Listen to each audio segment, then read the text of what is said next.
everyone, welcome back to your own channel Study Vlog। आज हम एक न्यू जॉब अपडेट लेकर आए हैं from UPSC CDS combined defence services की तरफ से। नोटिफिकेशन आउट हो चुका है और फॉर्म फिलिंग स्टार्ट हो चुकी है 20 दिसंबर 2023 से। लास्ट डेट आपकी फॉर्म फिलिंग की रहेगी 9 जनवरी 2024। सीडीएस का एग्ज़ाम देकर आप आर्मी, नेवी, एयरफोर्स कहीं पर भी जा सकते हो। आपको बस अपनी प्रेफरेंस देनी है। ग्रेजुएट्स जो हैं वो एलिजिबल हैं, साथ ही साथ जो बच्चे अपने फाइनल ईयर में हैं वो भी इसके लिए फॉर्म फिल कर सकते हैं।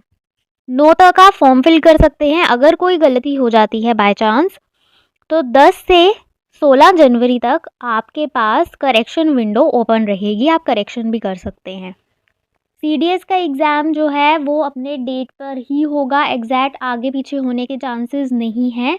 तो आप अभी से मान के चलिए कि अप्रैल 21 को आपका एग्ज़ाम होने ही वाला है ये वाला।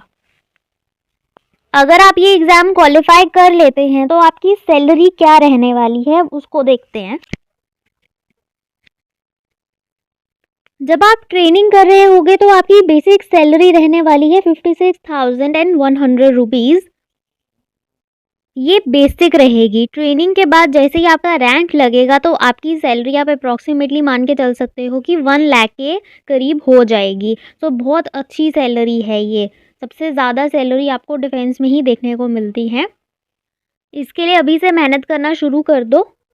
इसकी फ़ी भी मिनिमम ही है 200 रुपीज़ फॉर जर्नल ओबीसी जो मेल कैंडिडेट्स हैं, और एससी एसटी और फीमेल्स के लिए चाहे वो किसी भी कैटेगरी की हो उनके लिए कोई फ़ी चार्ज नहीं की गई है। Let's look at the total number of post. Total number of post जो आपकी रहने वाली हैं वो है 457, जो काफ़ी ज़्यादा है अपने आप में पिछले ईयर्स के कंपैरिजन में।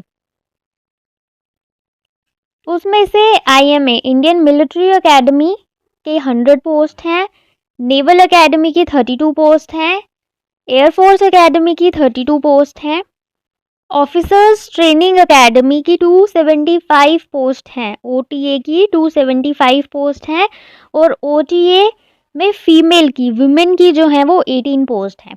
इसका मतलब ये कि फीमेल्स जो हैं वो ना ही मिलिट्री के लिए अप्लाई कर सकती हैं, ना ही नेवी के लिए, ना ही एयरफोर्स के लिए, और ओटीए मेल्स में भी अप्लाई नहीं कर सकते। आपके पास सिर्फ 18 पोस्ट हैं, आप उनके लिए ही अप्लाई कर सकते हो। अब ये ओटीए क्या होता है और बाकी सब में डिफरेंस क्या है, देखिए। जब आप रिक्रूट होते हैं किसी भी फोर्स में, चाहे वो आर्मी, नेवी या एयरफोर्स हो, तो आप एक डेफिनेट टाइम के लिए अपॉइंट किए जाते हो। जब आपकी एज 57 ईयर्स हो जाएगी तब तक आपकी अपॉइंटमेंट रहेगी उसी फोर्स में। लेकिन ये जो ओटीए होता है ये शॉर्ट सर्विस के बेसिस पे होता है, यानी कि सिर्फ 14 ईयर्स के लिए आपको अपॉइंट किया जाएगा। उसके बाद आपको एक्सटेंशन मिल भी सकती है और नहीं भी मिल सकती, लेकिन सिर्फ 14 ईयर्स के लिए ही आप इनिशियली जो हो वो रिक्रूट किए जाते हो। That's the difference. सो आप देख सकते हो ओटीए में सबसे ज़्यादा पोस्ट निकली हुई हैं। अब आपको बता देते हैं एलिजिबिलिटी क्या रहने वाली है इसकी। पहले ये देख लो सेंटर ऑफ एग्जामिनेशन। जब आप फॉर्म फिल करेंगे तो आपको ये सेंटर्स जो हैं वो अवेलेबल हैं। आप इसमें से किसी को भी जो आपके नियर बाय है आप उसे फिल कर सकते हो। एलिजिबिलिटी एज लिमिट देख लो, मैरिटल स्टेटस देख लो। मिलिट्री एकेडमी और नेवी के लिए जो आपकी एज चाहिए होगी वो 19 से 24 ईयर्स चाहिए। एयरफोर्स में 20 टू 24 ईयर्स, और ओटीए जो है आपका उसके लिए आपकी एज जो है वो 19 टू 25 होनी चाहिए। तो ओटीए में ज़्यादा बेनिफिट है, बेशक वो शॉर्ट टर्म के लिए ही रिक्रूटमेंट हो रही है।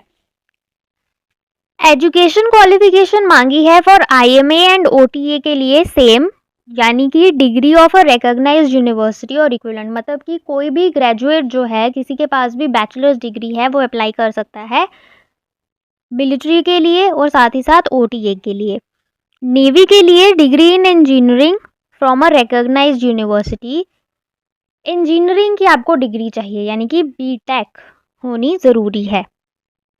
एयरफोर्स के लिए degree of a recognised university with physics and mathematics at 10+2 level और बैचलर्स ऑफ इंजीनियरिंग।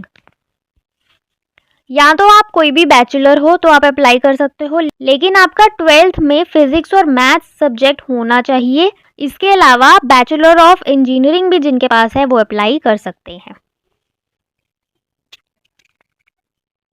अब देख लेते हैं एग्जाम पैटर्न। पहले आपका रिटन टेस्ट होगा, फिर स्क्रीनिंग होती है, आपकी ग्रुप डिस्कशन, इंटरव्यू और लास्ट में आपका मेडिकल कंडक्ट किया जाता है। रिटन एग्जामिनेशन में आपको इंग्लिश, जनरल नॉलेज और एलिमेंट्री मैथमेटिक्स से क्वेश्चंस आएंगे, यानी कि आपके 3 पेपर होते हैं। इंग्लिश का पेपर अलग साथ में नहीं होगा, इंग्लिश का पेपर अलग से होगा 2 घंटे का पहले, फिर आपको 1 घंटे की ब्रेक मिलती है, फिर उसके बाद आपका पेपर होता है 2 घंटे का जनरल नॉलेज का, फिर आपको 1 घंटे की ब्रेक मिलती है और फिर आपको एलिमेंट्री मैथमेटिक्स का पेपर देना है 2 घंटे का। 100 मार्क्स का पेपर होता है। जो ये क्राइटेरिया है ये चलता है आपके इंडियन मिलिट्री एकेडमी में, नेवल एकेडमी में और एयरफोर्स एकेडमी में। Whereas officers training academy में सिलेबस आपका एग्जाम पैटर्न रहता है, सिर्फ इंग्लिश और जनरल नॉलेज आती है, मैथ्स आता ही नहीं है।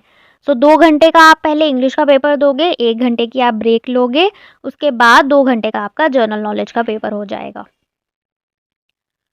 सो बाकी सबको 300 मार्क्स चाहिए, ओटीए वालों को 200 मार्क्स में से ही स्कोर करना है। सिलेबस देखिए, इंग्लिश का ये बताया है, जनरल नॉलेज में आपसे पूछा जाएगा। एलिमेंट्री मैथमेटिक्स का थोड़ा हैवी सिलेबस होता है, डिफ़िकल्ट भी होता है मैथ्स। अरिथमेटिक आएगी, एलजेब्रा आएगी, ट्रिग्नोमेट्री, ज्योमेट्री, मेंसुरेशन, स्टैटिक्स, ये सब आपसे पूछा जाएगा। अब इसके बाद जब आप रिटन टेस्ट क्वालिफाई कर लेते हैं तो आपका इंटेलिजेंस टेस्ट और पर्सनालिटी टेस्ट होता है। इसकी 2 स्टेजेस होती हैं। पहला ऑफिसर्स इंटेलिजेंस रेटिंग टेस्ट और साथ ही साथ picture perception description test. Officers intelligence rating test एक तरीके का रीजनिंग का टेस्ट हो जाता है आपका, वो आपको क्वालिफाई करना है।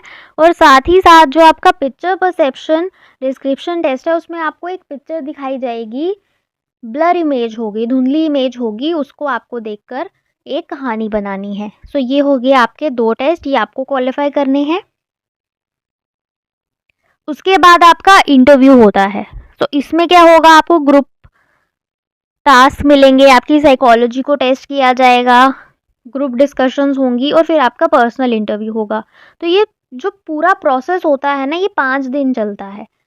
रिटन टेस्ट के बाद 5 दिन ये प्रोसेस चलता है। जिस बच्चे ने ये क्वालिफाई कर लिया वो जाते हैं आगे मेडिकल टेस्ट के लिए। तो आप घर नहीं आएंगे, आप वहीं से डायरेक्टली चले जाएंगे मेडिकल टेस्ट के लिए। हाँ, ये मैं आपको बताना भूल गई थी कि आपकी जो है 1/3 नेगेटिव मार्किंग भी रहेगी आपके एग्जामिनेशन में, जो रिटन टेस्ट होने वाला है उसमें। यहाँ पे इन्होंने बताया कि आपको पेपर जो है ओएमआर बेस्ड कैसे फिल करनी है, आपकी शीट प्रॉपर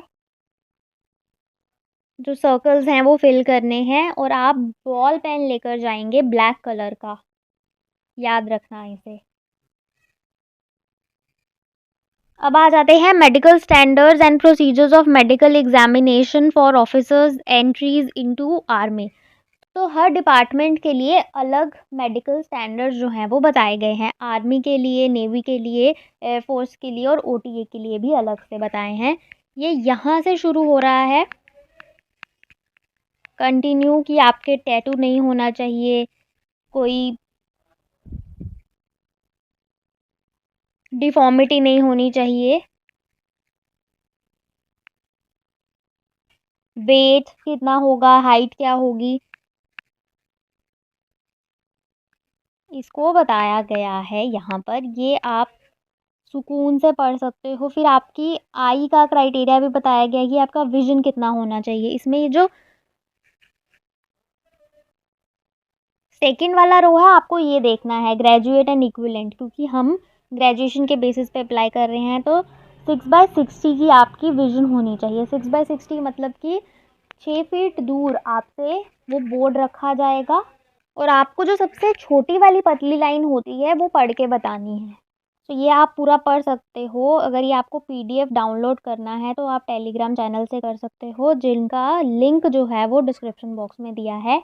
ये नेवी की एलिजिबिलिटी बता दी इन्होंने, आगे एयरफोर्स की है, फिर ओटीए की है, ये आप देख सकते हो खुद पढ़ के।